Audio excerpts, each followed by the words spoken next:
como eu tenho representado Cristo, como a minha vida tem contado de Cristo. A gente precisa pensar nisso. E quanto antes vocês aprenderem, melhor para vocês. Eu tive essa experiência, eu sempre fui de Cristo. Sempre. Desde a barriga da minha mãe eu já pertencia ao Senhor. E para mim é uma alegria. Mas aos 15 anos eu comecei a ter meus conflitos. E eu me lembro direitinho dos meus conflitos. E posso ter uma noção dos conflitos de vocês. E aí eu comecei. Aí na época eu pensei. E na minha época, meus queridos, o negócio era feio. A perseguição era grande. Né? Como diz um psicólogo, a geração moral e cívica, o negócio era feio. Né? Os pais, não tinha esse negócio de compreensão, vem cá, vamos sentar, vamos... Não.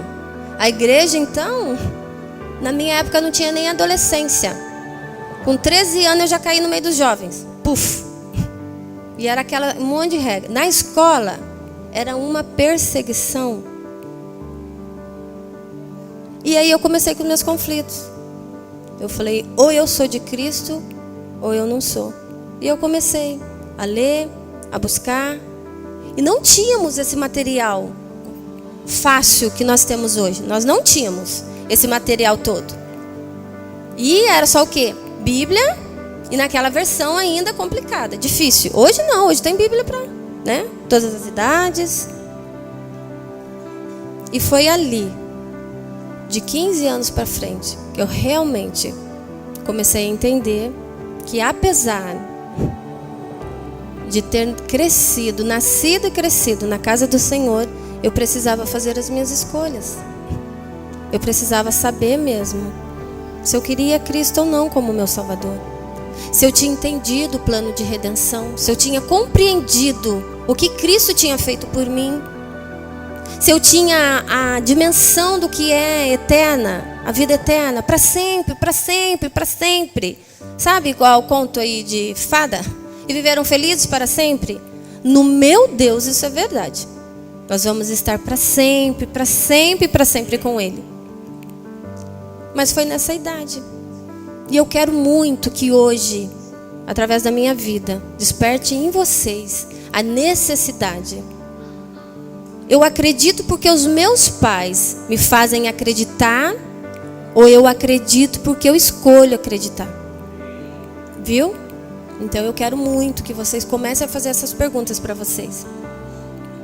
Então, olha, se eu sou de Deus, eu preciso viver como Cristo viveu. Eu sei como Cristo quer que eu vivo. Se eu sou do mundo, olha o que a palavra de Deus diz em 1 João 5,19. Sabemos que somos de Deus e que o mundo está debaixo do poder do maligno. Então, se você está envolvido, queridos, com as coisas dessa vida, do mundo, você está desprotegido.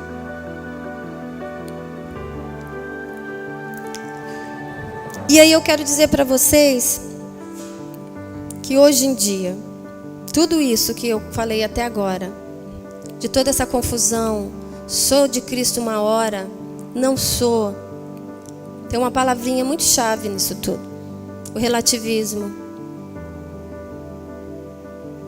O relativismo acabou com o absolutismo, no bom sentido, porque a palavra de Deus permanece para sempre. Mas assim trouxe muita confusão no meio social. O que é certo para mim, necessariamente não é certo para Val.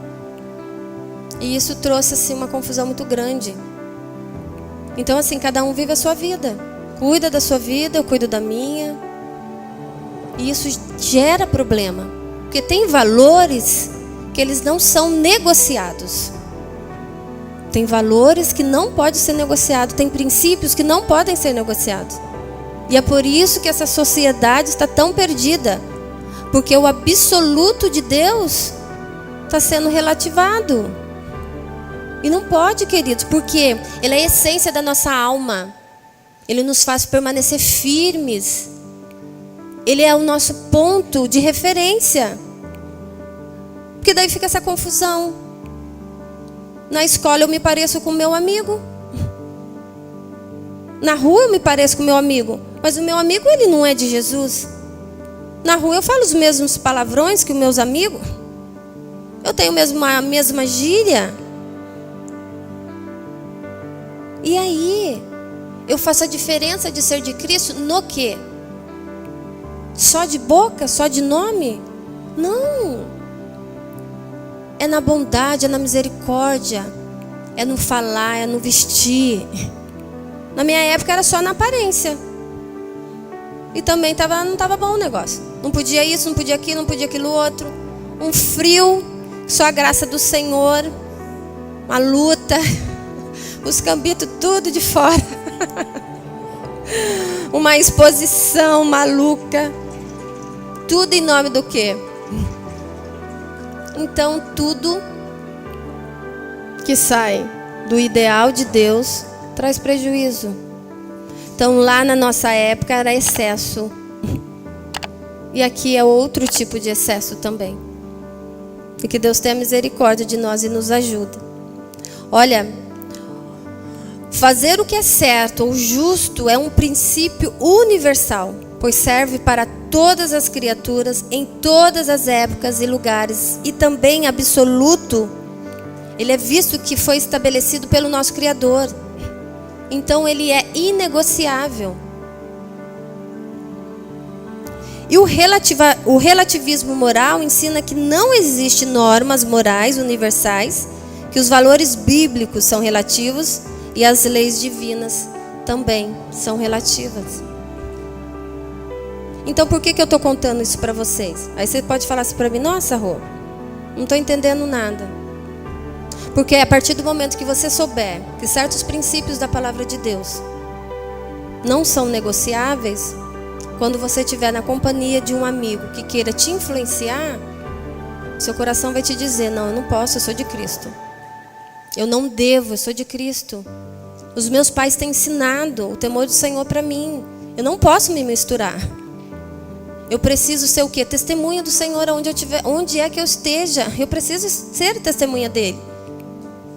Você sabe o que é cristão? Pequenos Cristo, querida. Então eu sou cristã. Eu represento Cristo. Você também. E aí não tem sentido. Eu sou de Cristo, mas eu me pareço com quem não é. Então a gente precisa definir. Eu sou, eu não sou. Se eu sou, o caminho é por esse. Não tem outra escolha. Eu sou de Cristo, meu comportamento tem que ser esse. Eu sou de Cristo, meu comportamento tem que ser adequado de uma pessoa que é de Cristo. Sabe por quê? Porque quem é não barganha. Porque os valores cristãos, eles são universal. Todo que é puro, justo, bom e verdadeiro tem a sua origem no caráter de Cristo. Ele é absoluto, procedem de um Deus pessoal e existe por si mesmo. Ele é eterno, não está sujeito às épocas. O seu reinado é de justiça. E ele é imutável. Imutável é a qualidade daquilo que nunca muda. Ele nunca muda, é o mesmo em todas as épocas.